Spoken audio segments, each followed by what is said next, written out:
వరధరం విష్ణుం శశివర్ణం చతుర్భుజం ప్రసన్నవదనం ధ్యాయేత్ సర్వవిఘ్నోపశాంతయే.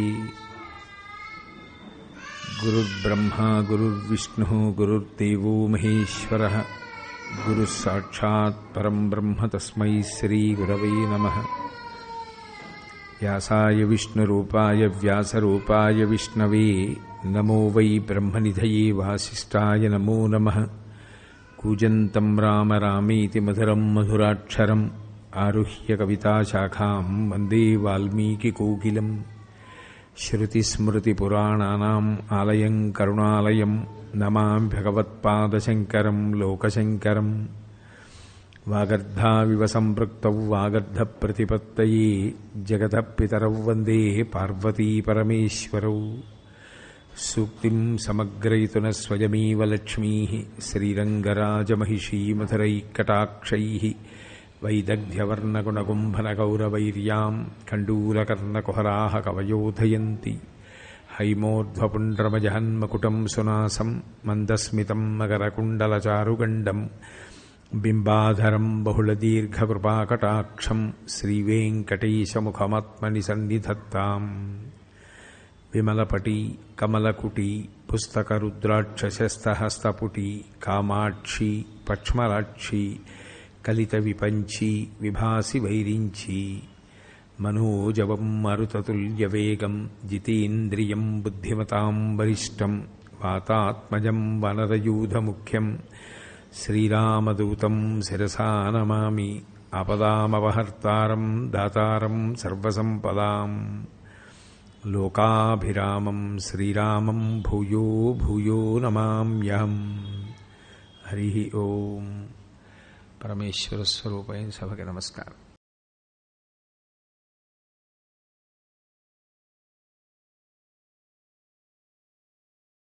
లోనే అత్యద్భుతమైనటువంటి ఘట్టం మహాచతుషష్టి కోటి యోగిని గణసేవిత. గణసేవిత అన్న నామానికి సాక్షాత్తుగా ఆ యోగిని దేవతలందరూ ఆకాశంలో ప్రత్యక్షమై వారి గురించి వారు చెప్పుకున్నటువంటి సందర్భం గురించి మీకు విజ్ఞాపన చేసి ఉన్నాను.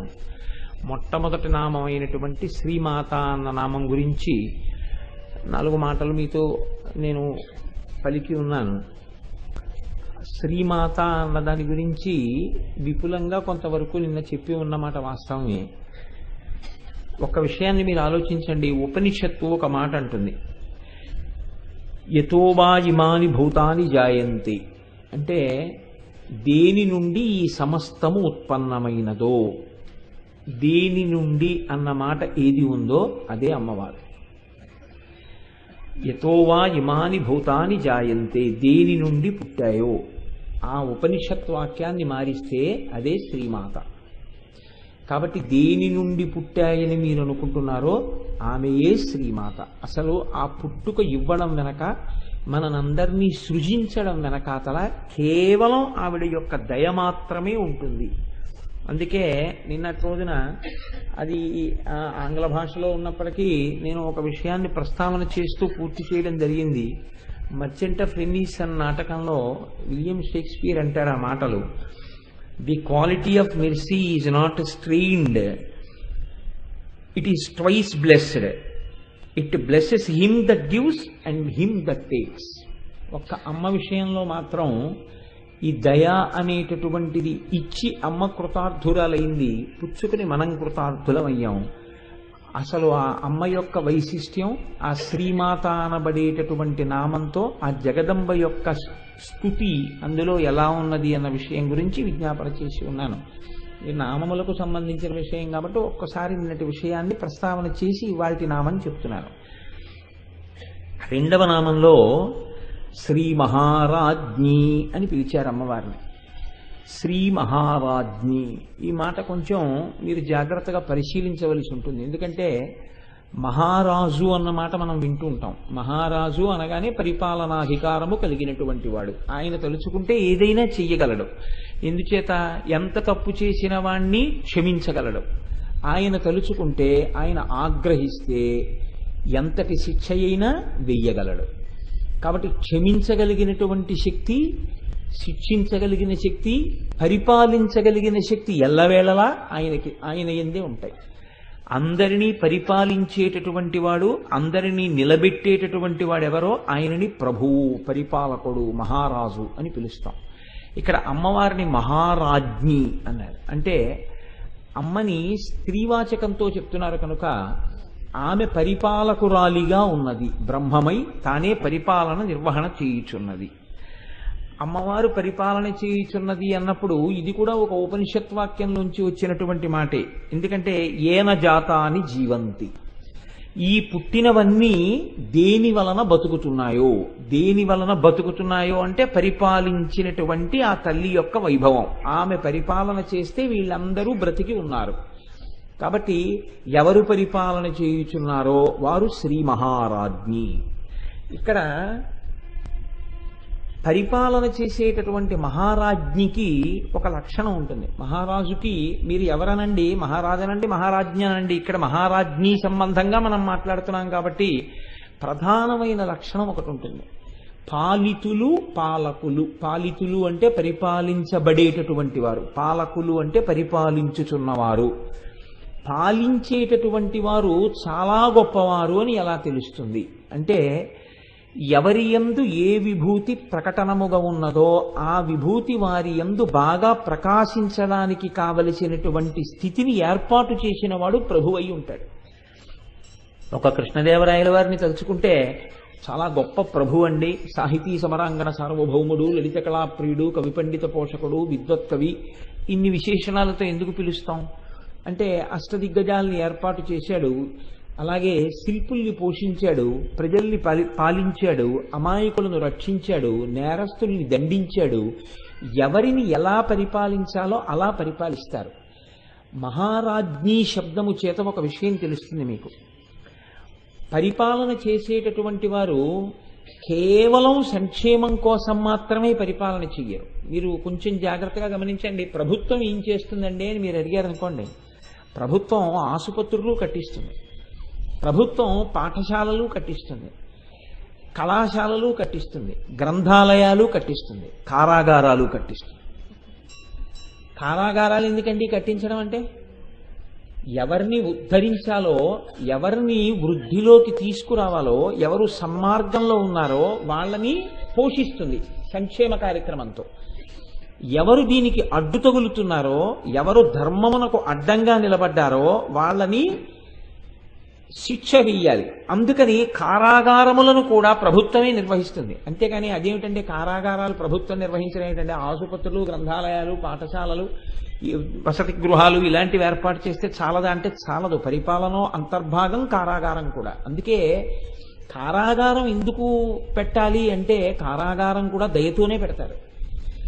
అయ్యో వీడు బయట ఉంటే ఇలా పాడైపోతున్నాడు, వీడికి ఒకసారి ఈ కష్టాన్ని రుచి చూపిస్తే వీడి జీవిత పథాన్ని మార్చుకుంటాడు అని. కృష్ణుడంతటి వాడిని కట్టి కొట్టేస్తానంది యశోద. ఎందుకని?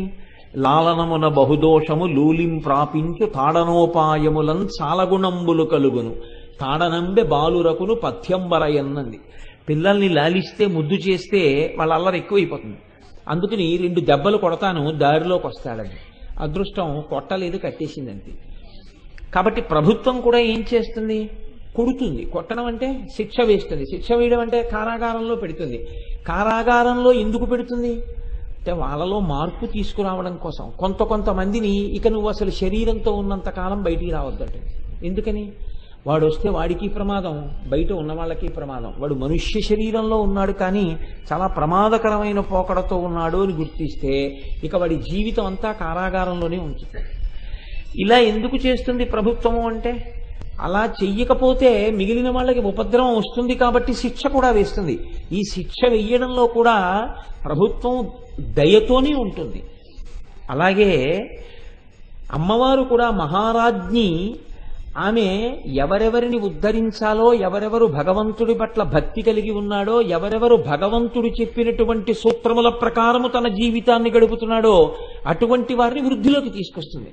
మీరు ఆలోచించండి, మనకే ఒక ప్రభుత్వం అని ఉంది. అది మనం ఎన్నుకున్న ప్రభుత్వం, మనం ఓటేస్తే వచ్చింది ఆ ప్రభుత్వం. ఆ ప్రభుత్వం ఓ చట్టం చేసింది. ఆ చట్టం చేస్తే అదేమిటండి మీరు అలా చేశారంటే కుదరదు. ఒకసారి ఓటేసేసిన తర్వాత 5 ఏళ్ళు వాళ్ళు ఏమైనా చేస్తారు, మీరు భరించవలసిందే. వాళ్ళు చేసిన చట్టాన్ని ఏమంటే నేను వేయలేదండి వాళ్ళకి ఓటు, వాళ్ళెవరండి నాకు చట్టం చేయడానికి, నేను ఒప్పుకోనండి అన్నారు అనుకోండి, మీరు వేస్తే ఎంత వేయకపోతే ఎంత, ఎక్కువ మంది వేశారు మేము ప్రభుత్వంలో ఉన్నామని కారాగారంలో పెట్టేస్తారు. కాబట్టి ప్రభుత్వం చేసిన చట్టాలు, మనం ఎన్నుకున్న ప్రభుత్వం చేసిన చట్టాల యొక్క నియతికి మీరు లొంగకపోతే మిమ్మల్ని కారాగారంలో పెడుతున్నారు. ఈశ్వరుడు ఈ సమస్త బ్రహ్మాండములను సృష్టించాడు, మన్ని సృష్టించాడు. ఆయన ఒక నియతి పెట్టాడు, ఆ నియతియే వేదం. ఈ వేదం ప్రకారం నడుచుకో అన్నాడు. నేను వేదోల్లంఘనం చేస్తాను, ఇక్కడ దొరికినప్పుడు ఎలా శిక్ష వేస్తారో ఈశ్వరుడు కూడా దొరుకుతాం ఒకనాడు, ఆ దొరికినప్పుడు ఆయన శిక్ష వేస్తాడు. ఇప్పుడు ఆ దొరకడం శిక్ష గురించి నేను మాట్లాడను, ఎందుకంటే ఇది పరమ పవిత్రమైన విషయం మాట్లాడుతున్నాను, అంతవరకు తెలుసుకుంటే చాలు. కాబట్టి ఇప్పుడు శ్రీ మహారాజ్ఞి కింద ఆవిడ ఏం చేస్తుంది అంటే, ఆవిడ రక్షణ చేస్తుంది, శిక్షలు వేస్తుంది. అక్కడతో సరిపోదు. మహారాజ్ఞి అన్న మాట చేత వేదాన్ని అనుసరించి జీవించేటటువంటి భక్తులైన వాళ్ళు, భగవంతుని పట్ల విశేషమైనటువంటి భక్తి తత్పరత కలిగినటువంటి వాళ్ళు, సామాన్యమైన స్థాయిలో ఉన్నటువంటి వాళ్ళ దగ్గర నుంచి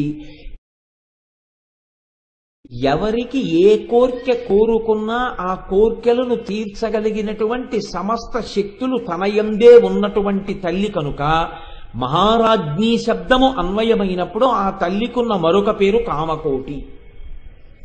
కంచి కామకోటి పీఠం, కంచి కామకోటి పీఠం అంటుంటాం. కామకోటి అంటే ఏమిటో తెలుసా అండి? కామము అంటే కోరిక. ఇప్పుడు నేనున్నాను, నేను ఇవాళ ఈ వేదిక మీదకి వస్తున్నప్పుడు ఎందుకు వస్తున్నాను ఈ వేదిక మీదకి? నా జీవితంలో లలితా సహస్రనామ స్తోత్రంలో 4 నామాల గురించి చెప్పుకుని నేను కొన్ని రోజుల పాటు నా జీవితంలో కొన్ని గంటలు ధన్యత పొందాలి అని ఇక్కడికి వస్తున్నాను. ఇప్పుడు నాకు ఒక కోరిక ఉందా లేదా? అది ఉత్తమమైన కోరిక, ఇంకో కోరిక పక్కన పెట్టండి, ఒక కోరిక ఉంది. ఇప్పుడు ఈ కోరిక ఉన్నప్పుడు ఈ కోరిక నాకు తీరాలి. లలితా సహస్రనామ స్తోత్రం గురించి 4 మాటలు చెప్పుకోగలిగినటువంటి శక్తి నా నుండి ప్రకటనమగుగాక. ఇప్పుడు ఈ శక్తి నాకు ఇస్తే కదా ప్రకటనమవుతుంది. ఎవరివ్వాలి ఆ శక్తిని? అమ్మవారు ఇవ్వాలి. కామకోటి, అక్కడ ఒక హద్దు. ఒక ఆయనకి 3 పూట్ల కాదు 6 పూట్ల తింటే బాగుండు, ఇప్పుడు ఆయనకి 6 పూట్ల తిన్నా జీర్ణం అయిపోతుంది. కామకోటి. ఇంకొక ఆయనకి తినేసి అలా తిరుగుతుంటే చాలు, కామకోటి. ఇంకొక ఆయనకి కాదు, మౌనంగా ఉండి తపస్సు చేసుకుని అంతర్ముఖుడై వచ్చే ప్రతిబంధకాలన్నింటినీ పక్కకి తోసి ధ్యానమునందు నిలబడి మనస్సుని ఏకాగ్రం చేసి అమ్మవారి పాదముల మీద పెట్టాలని కోరిక. ఇది తనే సాధించుకోగలిగితే మీరు నేను అందరం సాధిస్తాం. మనస్సు అంతర్ముఖం కాదు, చాలా కష్టం. ఇప్పుడు ఆయనకి ధ్యాననిష్ట నిలబడాలి. ఎవరు అనుగ్రహం ఉండాలి? కామకోటి. ఈ కోటి అంటే హద్దు. ఒక్కొక్కరి కోరికలోకి కొన్ని గుంపులు వస్తాయి, గణములు వస్తాయి. ఇలా తపస్సు చేసుకోవాలనుకున్న వాళ్ళ యొక్క గణములు. ఇందులో కొంతమందిని అమ్మవారు ఏం చేస్తుందంటే చెయ్యట్టుకుని దడి దాటిస్తుంది. ధ్యాననిష్ట కుదిరింది దీనికి. ఇప్పుడు కామకోటి. ఇంకొక ఆయనకి కోరిక ఏంటి? అమ్మవారి దర్శనం చేసి 4 శ్లోకాలని రచన చెయ్యాలి, ఆసువుగా నోటి వెంట వచ్చేయాలి. కామకోటి. ఆయన చేత కవి అనేటట్టుగా శక్తినిస్తుంది. వేరొకరికి మోక్షాన్ని పొందాలి, కామకోటి. కోటి అంటే హద్దు. మీరు ఏ చిన్న కోరిక కోరినా ఆ చిన్న కోరిక దగ్గర నుంచి మోక్షమనబడేటటువంటి స్థితి వరకు ఎన్ని హద్దులున్నాయో ఇన్ని హద్దులను దాటించి ఏ హద్దులలో ఉన్న వాళ్ళకి ఆ హద్దుల్లో ఆ స్థాయిల్ని బట్టి ఆయా కోర్కెలను తీర్చగలిగినటువంటి సమస్త శక్తులు కేంద్రీకృతమైనటువంటి అమ్మ పరిపాలకురాలిగా కూర్చుని వీటిని మీకు అనుగ్రహిస్తే ఆమె శ్రీ మహారాజ్ఞి. ఇప్పుడు లోకంలో ఎవరికైనా కోరిక తీరింది, ఏమిటి అదృష్టం? అమ్మవారి అనుగ్రహాన్ని పొందాడు. మీరు సంకల్పం చేయడం తేలికండి. ఇదే నేను తరచు మాట్లాడుతుంటాను. సుందరకాండలో సీతమ్మ అంటుంది, కచ్చిత్ పురుషకారంచ దైవంచ ప్రతిపద్యతే అని అడుగుతుంది. రాముడు తన ప్రయత్నం తాను చేస్తూ దైవాన్ని మర్చిపోలేదు కదా అంటుంది. చాలా మంది దగ్గర వచ్చేటటువంటి పెద్ద ఇబ్బంది ఎక్కడ ఉంటుందంటే, తమకి ఉన్నటువంటి వనరులను దృష్టిలో పెట్టుకుని ఈ పని నేను చేసేస్తాను అంటాడు. ఈ పని అయిపోతుందండి, నేను నాకవ్వకపోవడం ఏమిటి అంటాడు. అప్పుడు అమ్మవారు ఏమంటుందంటే, ఓ ఇవన్నీ నీకు ఉన్నాయని కదా అయిపోతుంది అంటున్నావు, ఇవన్నీ ఉండి కూడా ఎందుకు అవ్వదో కూడా నేను చూపిస్తానని ఒకసారి చూపిస్తాను. చూపిస్తే ఇప్పుడు ఏమంటాడంటే కచ్చిత్ పురుషకారంచ దైవంచ, అంటే నా సంకల్పం వల్ల అవదు, ఇంకొక కంటికి కనపడని అద్వితీయ శక్తి ఒకటి ఉంది, ఆవిడ అనుగ్రహం కూడా కలిసి రావాలి, కలిసి వస్తే నడుస్తుంది తప్ప లేకపోతే నడవదు అంటాడు. ఇప్పుడు ఇది ఇలా నిలబడడం వెనకాతల అమ్మవారి అనుగ్రహం తోడయిందా? ఆ కోటి దాటుతూ ఉంటాడు, కామకోటి దాటుతూ ఉంటాడు, దాటి చిట్ట చివరికి ఏ స్థితి కడతాడు? ఆవిడే తానవుతాడు. అదే మోక్షం అంటే. మోక్షం అంటే తనని తాను గుర్తిరిగి స్వస్వరూపముతో నిలబడిపోవడమే, ఆత్మస్వరూపంగా. అది కనపడకుండా ఒక తెర అడ్డుపడుతోంది, ఆ తెర ఎవరు తీయాలంటే అమ్మవారే తీయాలి. తీసేస్తే తన నిజస్వరూపం తనకి తెలిసిపోతుంది. అలా తెలిసిపోయిన నాడు తాను నిజస్వరూపంతో జ్ఞానిగా, ఆత్మస్వరూపిగా తాను ఇక్కడే మోక్షాన్ని పొందడానికి కావలసినటువంటి స్థితిని, ఆ జ్ఞానాన్ని, ఆ శక్తిని ఎవరి వలన కృప చేయబడుతుంది అంటే అమ్మవారి వలన కృప చేయబడుతుంది. కాబట్టి ఆవిడ శ్రీ మహారాజ్ఞి. అందుకే లోకంలో మీరు గమనించి ఉంటారు, ఏది జరగనివ్వండి, తెల్లవారకట్ట ఉపాసన దగ్గర నుంచి అన్ని అమ్మతనంతో ముడిపడిపోయి ఉంటాయి. మీరు చూడండి, లోకంలో మనకి తెలియకుండానే ఒక నానుడి వాడుతుంటాం. ఏమంటే ఈ మధ్య మీరు చాలా తక్కువ తింటున్నారు ఏంటి అని అడిగారు అనుకోండి, ఏమిటోనండి షుగర్ వచ్చిందంటారు. షుగర్ అంటే ఏమైందండి, ఎందుకు తినకూడదు షుగర్ వస్తే అన్నారు అనుకోండి, ఇప్పుడు నా ప్యాంక్రియాస్ ఇన్సులిన్ రిలీజ్ చేయట్లేదండి అంటారు. మరి ఇన్నాళ్ళు ప్యాంక్రియాస్ ఇన్సులిన్ ఎందుకు రిలీజ్ చేసింది అంటే, ఇన్నాళ్ళు నువ్వు ఎంత తిన్నా అది జీర్ణమై రక్తంలో కలవడానికి కావలసినంత ఇన్సులిన్ లోపల ఉన్నటువంటి ప్యాంక్రియాస్ చేత విడుదల చేయించిన కంటికి కనపడని శక్తి ఇవాళ నువ్విక అంత తినవద్దు అని శాసనం చేసింది. అదే వైద్యో నారాయణో హరిహి. డాక్టర్ గారు అంటారు, మీరు అన్నం ఎక్కువ తినకండి, ఇన్నాళ్ళు అన్నంలో కూర కలుపుకున్నారు, ఇప్పుడు కూరలో అన్నం కలుపుకోండి అంటారు. కాబట్టి ఇప్పుడు ఏమైంది? అందుకే ఏమండి మీరు ఈ మధ్య గుళ్ళోకి రావట్లేదేమండి అన్నారు అనుకోండి, మోకాళ్ళలో శక్తి తగ్గిపోయిందండి అంటారు, శక్తి క్షీణించింది అంటారు. ఏమండి ఈ మధ్య మీరు ఎక్కువగా ఈ పూర్వం తిరుగుతుండేవారు, ఇప్పుడు ఎక్కడ తిరగట్లేదేమి అంటే, పూర్వంలా శక్తి ఎక్కడ ఉందండి, ఇప్పుడు శక్తి క్షీణించిపోయిందంటే. దేని గురించి మీరు మాట్లాడండి, ఆ శక్తి తగ్గిపోయిందంటే. మీరు లోకంలో ఒక మాట వినుంటారు, మనకి తెలిసి తెలియక కూడా అదే మాట్లాడుతుంటాం మనం. పవర్ పోయిందంటాం. పవర్ పోయిందంటే చూడండి, ఇన్ని ఉంటాయి, ఇన్ని లైట్లు ఉంటాయి, మైకులు ఉంటాయి, ఫ్యాన్లు ఉంటాయి, ఇన్ని ఉంటాయి. పవర్ పోయిందనుకోండి, ఈ మైకు వినపడేటట్టు చేయదు, ఆ లైటు వెలగదు, ఆ ఫ్యాను తిరగదు. నేను ఇక్కడే ఉంటాను చెప్తూనే ఉంటాను, మీకు ఏమిటి ప్రయోజనం? అటు వాళ్ళకి వినపడదు. అంటే కంటికి కనపడని పవర్ ఒకటి ఉంది. ఆ పవర్ ఏం చేస్తోందంటే, శక్తి ఏం చేస్తోందంటే నా భావనని వాక్కులుగా మార్చేస్తోంది. ఈ వాక్కులు నా చేత పలికేటట్టు చేసి ఒక క్రమంలో వచ్చేటట్టుగా, అవతల వారికి అర్థం అవ్వాలి కాబట్టి ఒక క్రమంలో వచ్చేటట్టు, ఒక ఆలోచన ఇంకో ఆలోచన చేత విసిరివేయబడకుండా రక్షణ చేస్తూ ఒక క్రమంలో వాక్కులనిస్తోంది. ఆ వాక్కులు పైకి వచ్చేటప్పుడు ఉచ్చారణ యందు దోషం లేకుండా కాపాడుతోంది. ఇది చక్కగా మీ అందరూ కూర్చుని అత్యంత శ్రద్ధాళువులై వినేటట్టుగా మీ మనస్సుని అక్కడ నిలబడేటట్టు చేస్తోంది. ఈ చెవులతో మీరు వింటున్నప్పుడు నాలో ఉన్న భావము మీలో ఉన్న భావముగా మారిపోతోంది. చివరికి సభాపతిభ్యశ్చవో నమో నమో, సభాపతి భావమే సభ యొక్క భావముగా మారిపోతోంది. దీనికి అంతటికి వెనక ఏదుంది? శక్తియే ఉంది. ఆవిడ పరిపాలిస్తోంది సభనంతటిని. కాబట్టి శ్రీ మహారాజ్ఞి. మీరు ఆ కోణంలో చూడడం మీకు అలవాటవ్వాలి తప్ప ప్రతి క్షణం మీకు ఆవిడ పరిపాలన కనపడుతూనే ఉంటుంది, ప్రతి క్షణం. ఇది శ్రీ మహారాజ్ఞీ తత్వం అయితే ఆవిడ లోకాన్నంతటినీ కూడా కాపాడుతోంది. మనం జరుగుతున్న ఒక విషయాన్ని కనిపెట్టి ఇలా జరుగుతోందంటాం తప్ప ఇలా జరగడానికి హేతువుని మాట్లాడిన వాడు ఋషి, జరుగుతున్నదాన్ని చెప్పినవాడు విజ్ఞాన శాస్త్రవేత్త. వాళ్ళిద్దరి మధ్య ఏమీ అభిప్రాయ భేదం కానీ వాళ్ళిద్దరి మధ్య తగువు కానీ ఏమి ఉండవు. పరిణతి పొందినటువంటి విజ్ఞాన శాస్త్రవేత్త ఋషికి నమస్కారం చేస్తాడు. ఎందుకు నమస్కారం చేస్తాడంటే ఋషి ఏం చెప్పాడో దాన్ని నేను ప్రయోగంతో తెలుసుకోగలిగాను అంటాడు. తెలిసి తెలియని వాళ్ళైతే సైన్స్కి ఋషికి ఏమైనా ఇబ్బంది ఉంది, ఇద్దరు దెబ్బలాడుకుంటారంటారేమో, కానీ అలా ఏం ఉండదు లోకంలో. మీరు ఒక్క సత్యాన్ని ప్రయత్నం చేయండి. సనాతన ధర్మంలో వేదం అంది, సమస్త భూతముల యందు ఈశ్వరుడు ఉన్నాడు, షడ్వికారములు పొందుతున్న ప్రతి ప్రాణి యందు జీవమున్నది అంది. మొక్కలలో ప్రాణమున్నది, మొక్కలని తీసుకెళ్ళి పక్కన ఏదైనా భయంకరంగా అరిచేటటువంటి ఒక జంతువు యొక్క అరుపులు వినపడితే ఆ అరుపులకి మొక్కలు ప్రతిస్పందిస్తాయని జగదీష్ చంద్రబోస్ కనిపెట్టారు. ఆయన ఒక తీగకి ఒక రకమైన పరికరాన్ని అమర్చాడు. ప్రశాంతంగా ఉందనుకోండి, తీగ హాయిగా ఉంటుంది. అది చేసేటటువంటి శబ్దం, దాని నుంచి వచ్చే ప్రకంపనలు ఒక స్థాయిలో ఉంటాయి. ఇప్పుడు మీరు ఆ సన్నజాజి తీగ పక్కకి ఒక కుక్కని తీసుకెళ్ళి ఆ పాదు గుంజకేసి కట్టి కర్ర పెట్టి కొడుతున్నారనుకోండి, అది మొయ్యో మొయ్యో మొయ్యో నరుస్తోంది అనుకోండి, ఈ కుక్క యొక్క అరుపులు వింటున్నటువంటి సన్నజాజి తీగ నుండి వచ్చేటటువంటి ప్రకంపనలు మారిపోతాయి. ఇది జగదీష్ చంద్రబోస్ తరువాతి కాలంలో ఒకానొక ప్రయోగ సమయంలో ఆయన మాట్లాడాడు.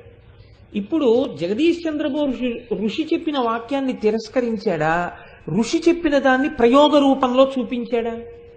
చూపించాడు. అందుకని ఋషికి విజ్ఞాన శాస్త్రవేత్తకి ఎక్కడ ఇబ్బంది ఉండదు. కానీ ఆ తల్లి గొప్ప మన ఋషులు ఏం చేశారంటే విశ్వాసం మీద ఆధారపడ్డారు. పెద్దలు ఒక మాట చెప్తే ఇలా ఎందుకు చెప్పాలి అని పెద్దల్ని నిలదీయడం ఉండదు. పెద్దలు చెప్పారంటే వినడమే. అందుకే ఋషి ప్రోక్తములంటే నమ్మి ఆచరించడమే. ఋషులు చెప్పారు, దీన్నంతటినీ పరిపాలించేటటువంటి తల్లి ఒకటి ఉంది, ఒక శక్తి ఉంది.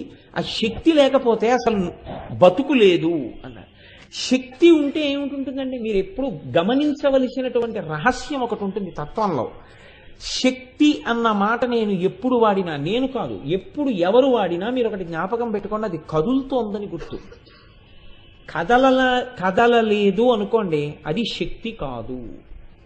నేను ఒక ఉదాహరణకి, నేనేం అంత పెద్ద ధ్యానం చేస్తానని కాదు, చేయగలిగిన శక్తి ఉందని కాదు. నేను ధ్యానం చేసుకుంటున్నాను అనుకోండి, నేను అంతర్ముఖుడనై ఉన్నాను. నేను అంతర్ముఖుడనై ఉండగా ఏదో ఒక ముఖ్యమైన ఫోన్ వచ్చింది. ఈయనకి ఇద్దాం ఫోన్ అని మా ఆవిడ కార్డ్లెస్ పట్టుకుని వచ్చి నా పక్కన నిలబడింది. నాకు తెలియదు అది వచ్చినట్లు కానీ, తలుపు తీసినట్టు కానీ తెలియక నేను ధ్యానంలో ఉన్నాను. అది నన్ను ఇలా ముట్టుకుంది, నాకు తెలియలేదు. అంటే చర్మం తెలుసుకోదా? స్పర్శ లేదా చర్మానికి? ఉంది. కానీ చర్మానికి ఉన్నటువంటి స్పర్శని ఎవరు అందుకోవట్లేదు? మనసు అందుకోవట్లేదు. ఎందుకు అందుకోవట్లేదు? మనసు ఇక్కడ విడిపోయింది. మరి ఇక్కడ విడిపోతే దేన్ని పట్టుకుంది? లోపల ఇంకొక దాన్ని పట్టుకుంది. ఈ కంటికి ఏది కనపడదో ఆ కన్ను మూసేసి లోపల కన్ను తెరిచింది. భూమధ్యంలో ఉండేటటువంటి జ్ఞాననేత్రాన్ని తెరిచింది. తెరిచి నేను ఏది చూడాలనుకుంటున్నానో దాన్ని చూస్తోంది. ఆ అమ్మవారి పాదములను గట్టిగా పట్టుకుని ఉన్న కారణం చేత చర్మమునకు నా భార్య చేతి స్పర్శ తగిలినా లోపల మనస్సు ప్రతిస్పందించలేదు. ఎవరో నిన్ను తాకారు అని చెప్పలేదు. ఎందుకని? దీనితో దానికి సంబంధం విడిపోయింది, దీనితో దానికి సంబంధం ఏర్పడింది. ఇప్పుడు గట్టిగా కొట్టింది అనుకోండి, ఇలాగా దానితో విడి దీనిలోకి వస్తుంది. వచ్చినప్పుడు కోపం వస్తుంది. మీరు గమనించారో లేదో? మామూలుగా మీరు ఉన్నారనుకోండి, ఇలా అంటే ఏమండి అంటాం. లోపలి వస్తువుని పట్టుకునే ప్రయత్నంలో మీరుండగా మీ ధ్యానం భంగం చేశారనుకోండి, మీ ఆగ్రహానికి గురవుతారు. కళ్ళు తెరిచి బుద్ధుందా లేదా? ఫోన్ అయితే ఎందుకు అలాగా? మళ్ళీ ఎంత సమయం పడుతుందో తెలుసా అంతర్ముఖుడిని అవడానికి? ఎందుకు అలా కలుపుతాం అంటాం. అంటే తనంత తాను విడిపడాలి మళ్ళీ. ఇప్పుడు ఏమైంది మీరు ఇక్కడ గమనించి, నేను ఈ మాట ఎందుకు చెప్తున్నానంటే, కదలిక, ఈ మనస్సు పైకి కదలడం మాని లోపలికి కదలడానికి కూడా శక్తి అనుగ్రహమే ఉండాలి. లోపలికి కదిలి పట్టుకోవడానికి. ఒక స్థితిలో ఏమైందంటే కదలడం మానేసి మనసు కదలటం లేదు. కదలకుండా నేను ఏ వస్తువుని చూస్తున్నానో ఆ వస్తువుని అలా పట్టుకుని ఉండిపోయింది. అప్పుడు ఏమైపోయిందంటే నేను ఒక గొప్ప ఆనంద తన్మయత్వంలో ఉండడంలో ఆ వస్తువు నేనైపోయాను. అప్పుడు ఏ వస్తువుని ధ్యానం చేస్తున్నానో ఆ వస్తువుగా నేను మారిపోయి ఉన్నాను. అది కదలిక లేని స్థితి శివం. ఇప్పుడు సరోవరమునందు తరంగములు లేవు, నిశ్చలంగా ఉంది. శరీరం అలా కూర్చునుంది, లోపల చాలా నిశ్చలంగా ఉన్నాడు. ఏ కదలిక లేవు, ఇంద్రియాల అలజడి లేదు, మనస్సు యొక్క అలజడి లేదు, ఏమీ లేదు, నిశ్శబ్దంగా ఉంది.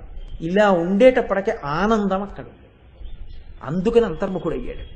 ఆ ఆనందాబ్దిలో ఓలలాడుతూ అలా ఉండిపోయి ఉన్నాడు. కొంతసేపు అయ్యాక బహిర్ముఖుడయ్యాడు. బహిర్ముఖుడు అవగానే మళ్ళీ దుఃఖం ప్రారంభం. ఇంద్రియాలు మనసు పనిచేయడం మొదలుపెట్టి బయటికి తిరిగితే మళ్ళీ కదలికలు వచ్చేస్తాయి. అందుకని శక్తి అంటే కదలిక, కదులుతోంది. ఈ కదలిక లేదనుకోండి, ఆగిపోయిందనమాట వ్యాపారం. ఇది ఈశ్వరపరంగా ఆగిపోయిందనుకోండి, శివం అయ్యాడు. బాహ్యంలో కదలిక లాగాయనుకోండి, బ్రహ్మాండ పరంగా కదలిక ఆగిపోయిందనుకోండి, ఉపద్రవం వచ్చేసిందని గుర్తు. అంటే మీకు నేను ఇంకొంచెం బాగా వివరణ చేయాలి అంటే ఒక్క మాట చెప్తాను. భూమి తిరగడం మానేసింది అనుకోండి. భూమి ఉందండి, ఇప్పుడు ఎలా ఉందో అలా. భూమి తిరగడం మీరు చూశారా? నిజంగా చెప్పండి నాకు. నేను చూశానా, మీరు చూశారా భూమి తిరగడం? మనం చూడక్కర్లేదు, కానీ భూమి తిరుగుతోంది. ఈ తిరుగుతున్న భూమి తిరగడం ఆపేసింది అనుకోండి, తిరగలేదు. మీరు నేను తోసామండి భూమిని ఎప్పుడన్నా తిరగమని, లేకపోతే తాళ్ళెట్టి లాగామా? మనమేం చేయలేదు, తిరుగుతోంది అంతే. ఆగిపోయింది అనుకోండి తిరగడం. ఆగిపోతే ఏమవుతుంది? భూమి ఇలా తన చుట్టూ తాను తిరుగుతోంది కాబట్టి, ఇది నిజానికి సూర్యుడికి ఉదయం లేదు, అస్తమయం లేదు. సూర్యుడు ఇలాగే ఉంటాడు. భూమి ఇలా సూర్యుడి చుట్టూ తిరుగుతూ ఇలా సూర్యుడికి ఎదురొచ్చింది అనుకోండి పగలు, భూమి కదలడం ఆగిపోయి ఇలా ఉండిపోయింది అనుకోండి, ఇలా తిరగట్లేదు, ఇలా ఉండిపోయింది. ఉండిపోతే ఇటువైపు వాళ్ళకి ఎప్పుడూ పగలం, ఇటువైపు వాళ్ళకి ఎప్పుడూ రాత్రి, ఇటువైపు వాళ్ళకి నీరు ఉండదు, ఇటువైపు వాళ్ళకి నీరు ఎక్కువైపోతుంది, ఇటువైపు వాళ్ళకి అసలు చల్లతనం అంటే తెలియదు, ఇటువైపు వాళ్ళకి వేడంటే తెలియదు. ఇటు చల్లతనం ఇటు వేడి ఎక్కువైపోయి ఈ భూమి ఎప్పుడో బద్దలైపోతుంది. ఈ భూమి తిరుగుతోంది కాబట్టి పగలు చీకటైతే మీరు నిద్రపోతున్నారు, చీకట్లు పగటైతే మీ ఇంద్రియాలు లేచి మళ్ళీ లోకాన్ని అనుభవిస్తున్నారు. ఈ భూమిని ఎవరు తిప్పుతున్నారు? మీకు లోకంలో ఏది తిరిగిందన్నా it presupposes the existence of power. ఈ ఫ్యాన్ తిరుగుతోంది, కరెంట్ ఉంది. మైక్ పనిచేస్తోంది, కరెంట్ ఉంది. భూమి తిరుగుతోంది, శక్తి ఉంది కదండి. ఇప్పుడు గాలి వీస్తోంది, గాలి కదులుతోంది, కదిలితే కదా గాలి మీ దగ్గరికి వస్తుంది.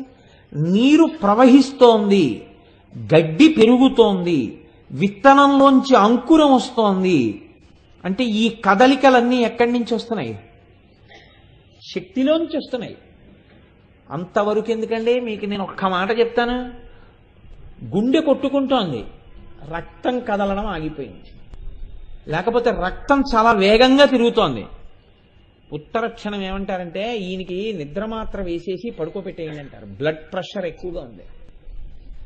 రక్తం నియతితో ఒక్క వేగంతోనే పరిగెత్తాలి, రక్తం ఆగకూడదు, ఎక్కువ వేగంతో పరిగెత్తకూడదు. ఇది గమనించిన వాళ్ళే ఏమన్నారంటే, వడిబాయక తిరిగే ప్రాణబంధుడా అన్నమాట. వడి అంటే వేగం, ఆ వేగాన్ని మించకూడదు. మీరు డాక్టర్ గారి దగ్గరికి వెళ్తే చేతికి ఒక బట్ట లాంటిది కట్టి ఇలా గొట్టం నొక్కుతూ ఇలా ఇలా చూస్తారు. 120/80 ఉందనుకోండి అంటారు. కొంచెం ఏమైనా తేడాగా ఉందనుకోండి, ఎక్కడికైనా ఊరు వెళ్తారేంటంటే ప్రసంగాలకి 2-3 రోజులు వెళ్ళకండి, ఇంట్లో ప్రశాంతంగా ఉండండి అంటారంటే బీపీ షూటప్ అయిందనమాట. రక్తం యొక్క వేగం పెరిగిందనమాట. ఈ వేగం పెరిగిపోకూడదు, తరిగిపోకూడదు. మీరు చూడండి, భూమి తన చుట్టూ తాను 24 గంటల్లోనే తిరగాలి. నా ఇష్టం వచ్చినట్టు నేను తిరుగుతానేమో, భూమి అలా తిరగదు. సూర్యుడి చుట్టూ భూమి ఒక నీతితోటే తిరగాలి, సూర్యుడు తన చుట్టూ తాను ఒక నీతితోటే తిరగాలి. ఎవరి శాసనానికి తిరుగుతున్నాయి? వాళ్ళు మీ కంటికి ఏమైనా కనపడుతున్నారా? ఓ రోజు 3 గంటల్లో తెల్లారిపోయింది అనుకోండి, 24 గంటలు లేదన్నారు అనుకోండి, మన బతుకులు ఏమైపోవాలి? ఒక రోజు ఆఫీసు వెళ్ళిన తర్వాత ఆఫీస్ నుంచి సూర్యాస్తమయం మనకు ఆఫీస్ అయిపోతుంది అని రూల్ పాస్ చేసి సూర్యాస్తమయం ఎప్పుడవుతుందో ఎవరికి తెలియదు అనుకోండి, మీరు ఇంటికి ఎప్పుడు వస్తారో ఎవరికి తెలియదు అనమాట. సినిమాకి ఎప్పుడు వెళ్ళాలో ఎవరికి తెలియదు, ఫస్ట్ షో ఎప్పుడు ఉంటుందో తెలియదు, టీవీలో అన్నిటికన్నా పెద్ద ప్రమాదం సీరియల్ ఎప్పుడు వస్తుందో తెలియదు. ఎంత ప్రమాదం వచ్చింది చూడండి. అంటే ఇవన్నీ దేని వల్ల నడుస్తున్నాయి? కదలిక. ఈ కదలిక అన్నదంతా శక్తి మీద ఆధారపడింది. ఇప్పుడు చెప్పండి, ఎవరు పరిపాలన చేస్తున్నారు? శ్రీ మహారాజ్ఞి ఆ తల్లి. ఆవిడ ఆదేశమునకు ఈ కదలికలు లేకపోతే లేదంతే. అందుకే శంకరాచార్యుల వారు అద్భుతమైన మాట ఒకటి చెప్పేశారు. ఎక్కడ చూస్తావు అమ్మవారిని అని అడిగారు ఆయన. జపో జల్ప శిల్పం సకలమపి ముద్రా విరచన. అమ్మవారి దర్శనానికి ఎక్కడికెడతావురా? ఇలా చెయ్యి కదిలితే అమ్మవారు కదుపుతోంది, లోపల అమ్మవారు ఉంది. మాట్లాడితే అమ్మవారు మాట్లాడిస్తోంది. ఇది గమనించి చెయ్యి కదిపితే ఆ కదిపిన వాడి చేతులు కదిపినప్పుడల్లా వాడు ముద్రలు పట్టినట్టే. ఇది తెలుసుకున్నవాడు మాట్లాడితే వాడు మాట్లాడిందల్లా అమ్మవారి స్తోత్రమే అయి కూర్చుంటోంది. ఎందుకని వాడు వెనక ఉన్న శక్తిని ఉపాసన చేస్తున్నాడు, తెలుసుకుంటున్నాడు. కాబట్టి ఇప్పుడు వాడు దుర్వినియోగం చేయడు దాన్ని. కాబట్టి ఇది శ్రీ మహారాజ్ఞి. ఇప్పుడు చూడండి, ఈ కదలికలయందు బ్రహ్మాండమంతా నిలబడుతోంది. ఈ బ్రహ్మాండము నిలబడము అంటే బ్రహ్మాండంలో మనము నిలబడుతున్నాం, దేవతలు నిలబడుతున్నారు. కదులుతోంది కాబట్టి భూమి సూర్యుడి వలన వేడిని గ్రహించి కిరణజన్య సంయోగ క్రియ చేత చెట్లు కాయలు పళ్ళు ఆకులు మనకు ఆహారము ఇస్తున్నాయి. కాబట్టి మనం వర్షం పడాలని కోరుకుని, సూర్యుడు ప్రకాశించాలని కోరుకుని దేవతలను ఉద్దేశించి హోమం చేస్తున్నాం, యజ్ఞం చేస్తున్నాం, యాగం చేస్తున్నాం. ఈ హవిస్సు పుచ్చుకుని దేవతలు ప్రీతి చెంది వర్షం కురిపిస్తున్నారు. బయట ఎలా బ్రహ్మాండము యొక్క నిర్వహణ జరుగుతోందో అలాగే ఇక్కడ కూడా ప్రతి క్షణం అమ్మవారు పరిపాలన చేస్తుంటుంది. దీన్ని ఎలా పరిపాలన చేస్తుందో తెలుసా అండి? మన పెద్దలు కొన్ని మాటలు చెప్తూ ఉంటారు. చప్పట్లు కొట్టవద్దు అంటారు. తెలిసి తెలియక ఏమంటుంటామంటే మనం చప్పట్లు కొట్టండి చప్పట్లు కొట్టండి అంటుంటారు. చప్పట్లు కొడితే అర్థం ఏమిటంటే అసలు యథార్థంగా నీవు అనర్హుడవు, వేదిక నెక్కక్కర్లేదని దాని గుర్తు. చప్పట్లు కొట్టకూడదు, పాదం మీద పాదం వేసి రాయకూడదు.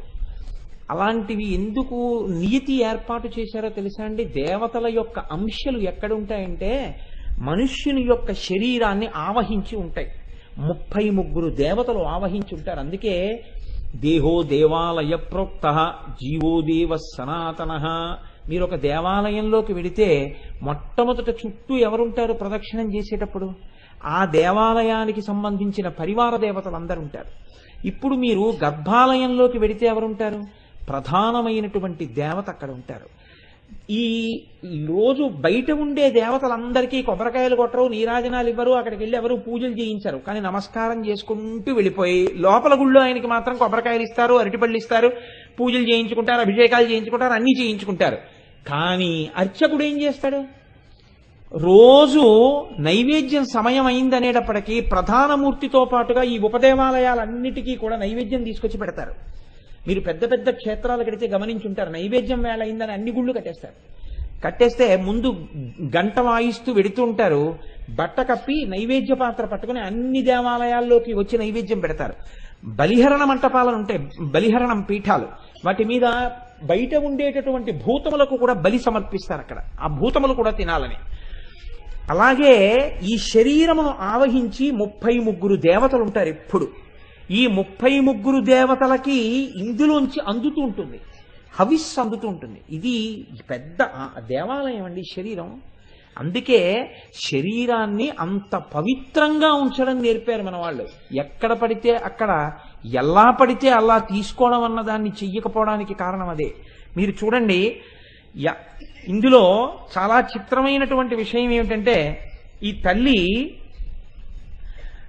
శరీరంలో ఉండేటటువంటి అనేకమైనటువంటి చోట్ల అగ్నిర్మే వాచి శ్రిత, వాయుర్మే ప్రాణే శ్రిత, దిశోమే శ్రోతే శ్రిత, ఆపోమే రేతస శ్రితా, ఓషధి వనస్పతయో మే లోమసు శ్రితా, ఇంద్రోమే బలే శ్రిత, పర్జనోచమే మూర్ధిని శ్రిత, ఈశానో మే మన్యౌ శ్రిత, ఆత్మావ ఆత్మని శ్రిత. ఈ దేహమునందే ఆవహించి వాక్కు యందు అగ్నిహోత్రం ఉంటుంది. అందుకే నేను ఏమంటే ఆయన మాట విన్న తర్వాత మారిపోయానండి అంటాడు. మారిపోయానండి అంటే అగ్నిహోత్రమై పచనం చేసి కాల్చి అజ్ఞానాన్ని దహిస్తుంది వాక్కు. అందుకని వాక్కు యందు అగ్నిహోత్రం ఉంటుంది, ప్రాణమునందు వాయువు ఉంటుంది. అందుకే వాయుచలనం ఆగిపోయింది అనుకోండి, ప్రాణం పోయిందంటారు. ప్రాణమునందు వాయువు. దిగ్దేవతలు శ్రోత్రములందు ఉంటారు, వరుణుడు రేతస్సునందుంటాడు, ఓషధీశ్వరులు కేశములను ఆశ్రయించి ఉంటారు, ఇంద్రుడు బలమునందుంటాడు, పర్జన్యుడు శీర్షమునందుంటాడు, ఈశానుడు మన్యువునందుంటాడు. లోపల ఆత్మయందు పరమేశ్వరుడు ఉంటాడు. ఈ లోపల ఉండేటటువంటి ఈ పరమేశ్వరుడు ఈవిడే తస్య మధ్యే మహానగ్నిర్విశ్వార్చిర్విశ్వతోముఖ సోగ్రభుగ్విభజన్నిస్తన్నాహారమజర కవి తిర్యగూర్ధ్వమధశాయీ రశ్మయస్సస్త సంతతా సంతాపయతి స్వందేహమాపాదతలమస్తక తస్యా శిఖాయా మధ్యే పరమాత్మా వ్యవస్థిత అని రోజు మనం మంత్రపుష్పం చెప్తుంటాం కదా. ఇక్కడే నివారస్సూకవత్తన్వీ పీతాభాస్వత్యనూపమ అని నాభ్యాము పరితిష్టతి అని బొడ్డులో చిటికిన వేలు పెట్టుకుని పైకి బొటన వేలు పెట్టుకుంటే బొటన వేలు ఎక్కడ తగులుతుందో అక్కడ ఇలా వంగినటువంటి ఒక కమల ఉంటుంది. దాని మొగ్గ చివర అగ్నిహోత్రం వెలుగుతూ ఉంటుంది. ఆ ప్రకాశం మధ్యలో నీవారస్సూకవత్తన్వీ పీతాభాస్వత్యనూపమ వడ్డుగింజ పట్టుకుని గీరుకుంటే మొన ఎంత ఉంటుందో అంత చిన్న మొన ఉంటుంది. మళ్ళీ దాని మధ్యలో ఒక ప్రకాశం వెలుగుతుంటుంది. ఇది ఏం చేస్తుందంటే ఈ ఉన్నటువంటి దేవతలందరికీ కూడా మనం తిన్నటువంటి ఆహారాన్ని పచనం చేసి లోపల యజ్ఞవీధిలోకి ఎలా పడుతుందో అలా పడుతుంది. అందుకే తినే ముందు స్వాహాకారం చెప్తారు. ఎలా పడితే అలా తినడాన్ని అంగీకరించరు.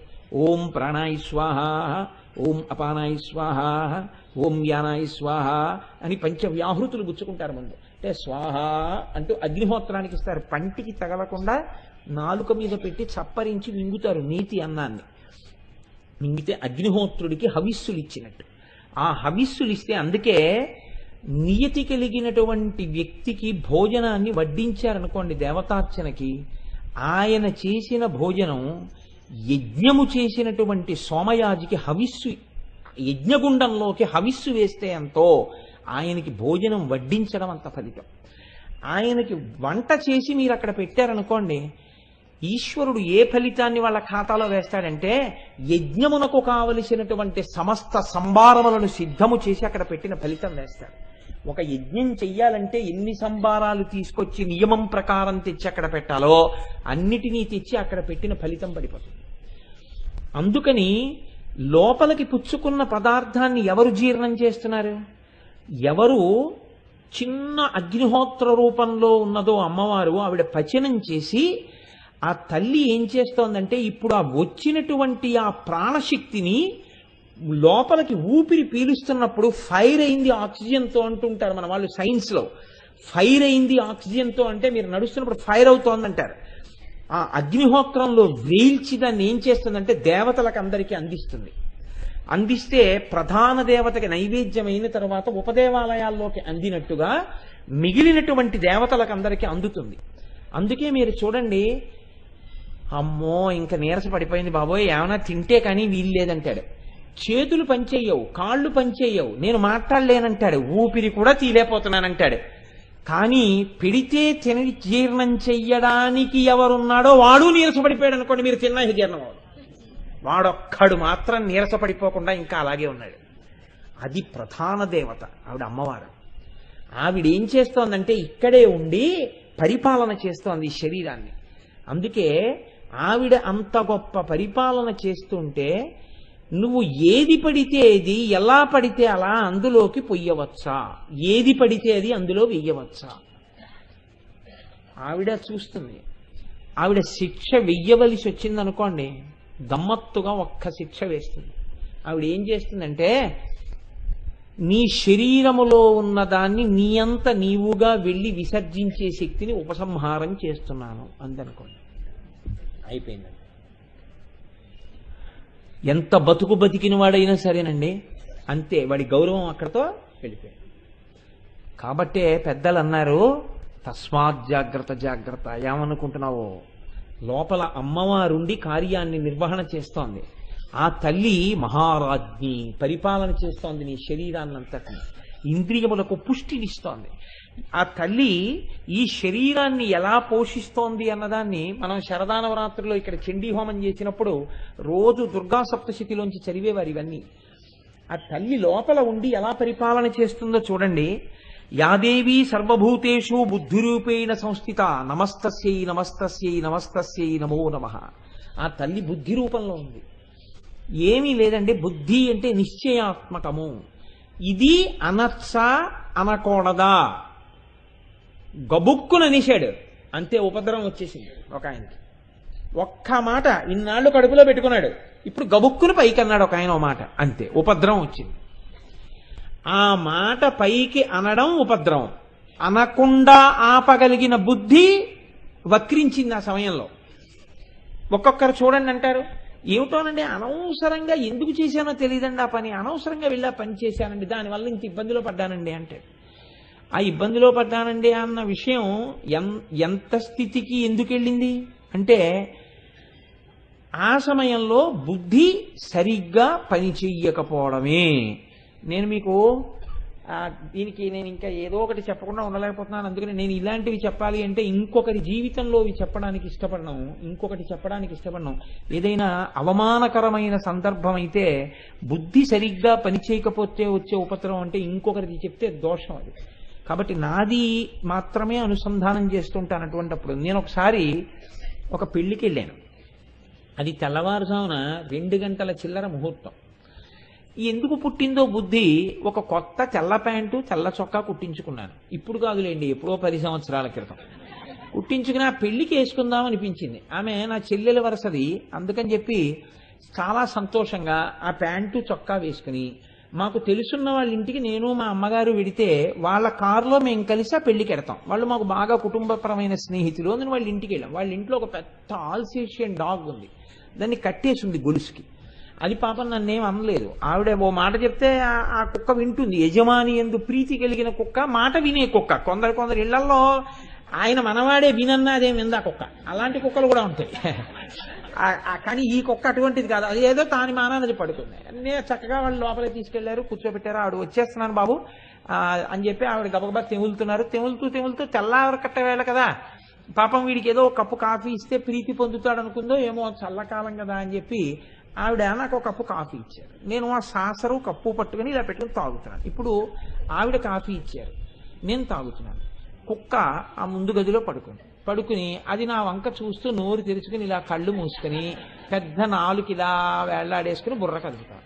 నన్ను అదేం అనలేదు. నేను దాన్ని అనడం ఎందుకు, అనవసరం కదా. కానీ నా బుద్ధి వక్రించి నేను ఏం చేశానంటే ఆ కప్పు సాసరు పట్టుకుని, ఎవ్వరూ లేరు, మా అమ్మ లోపల ఆవిడతో మాట్లాడుతోంది. ఎందుకు పుట్టిందో వెర్రి బుద్ధి నాకు అర్థం కాదు. ఆ కుక్క వంక చూసి అన్నాను. అంటే అదేం చేసింది, ఒక్కసారి బావుమని లేచింది. అది ఒక్కసారి లేచేటప్పటికి అది గొలుసుతో కట్టేసి ఉంది, కానీ ఈ 2 చేతులు గడగడగడగడ వణికిపోయి ఈ కాఫీ అంతా తెల్ల ప్యాంటు చొక్కా నిండా పడిపోయింది. ఈ అరుపు, ఈ కాఫీ కప్పు యొక్క గణగణగణగణ శబ్దానికి ఆవిడ బయటికి వచ్చి, అయ్యో అదేమిటయ్యా అలా వణికిపోతున్నావు అన్నారు. అని పాపం ఆవిడ కుక్కని నింద చేసి, బుద్ధుందా లేదా, ఎందుకు అలా అరిచావు అమ్మా, నేనే నిష్కారణంగా అలా అన్నానంటే ఆవిడ తా వంక వీడో పెద్ద మనిషి అని ఒక అభిప్రాయం ఉండేది ఆవిడికి. ఆవిడ నా వంక చాలా తెల్లబోయి చూశారు, ఎందుకు అలా అన్నావు మరి కుక్కని అన్నట్లుగా. కానీ అది కూడా చెప్పకపోతే చాలా దోషం అయిపోతుందని నేను చెప్పేశాను అనుకోండి, అది వేరే విషయం. కానీ ఎందుకు చేశానంటారు ఆ పని, దానివల్ల పెళ్లికి తీసుకెళ్ళింది ఆ ఒక్క జత. అప్పుడు నేను వెళ్ళి మార్చుకోవడానికి లేదు కాబట్టి ఆ కాఫీ ఒలికిపోయిన దాంతో వెళ్ళి, అవసరం ఉన్నా లేకపోయినా ఓ పెద్ద రుమాలోటి తీసుకుని ఒళ్ళో వేసి కూర్చోవడం. అంటే ఏంటి పొద్దున్నే మరకలేంటి, ఆ బట్టలు తప్ప నీకు ఇంకోటి లేవా అంటారేమోనని. ఎందుకు ఆ ప్రారంధం అంటే, కుక్కను చూసి పళ్ళికిలించడం ఏమిటి? కుక్కను చూసి పళ్ళికిలించిన వాడిని ఎంత అజ్ఞానాలు వాడి ఇవాళ మీకు ఉపన్యాసం చెప్తున్నాడంటే ఏమనుకోవాలి. అంటే అలాగని మీరు నేనేమి అస్తమానం అజ్ఞానిగా ఉండిపోతాను అనుకోకండి, కొన్నిసార్లు మంచిగానే ఉంటాను. అంటే మీకు ఎందుకు నేను చెప్పాను అంటే, యాదేవి సర్వభూతేషు బుద్ధి రూపేణ సంస్థిత. ఆ తల్లి నాకు ఆనాడు ఆ పాఠం చెప్పి ఉంది కాబట్టి ఆనాటి నుంచి ఈనాటి వరకు నేను ఎప్పుడూ కుక్కల ముందు కోతి వేషాలు, కోతి ముందు కుక్క వేషాలు ఏమి, జీవితాంతం జాగ్రత్తగా ఉండడానికి ఆ తల్లి నాకు పాఠం నేర్పి ఉండవచ్చు. కాబట్టి ఆ తల్లి బుద్ధి నిశ్చయాత్మకంగా ఉంటుంది. ఆ నిశ్చయాత్మకమైన బుద్ధి చేత మనిషి వృద్ధి పొందుతాడు. ఆ బుద్ధి రూపంలో ఉండే తల్లి అమ్మవారే.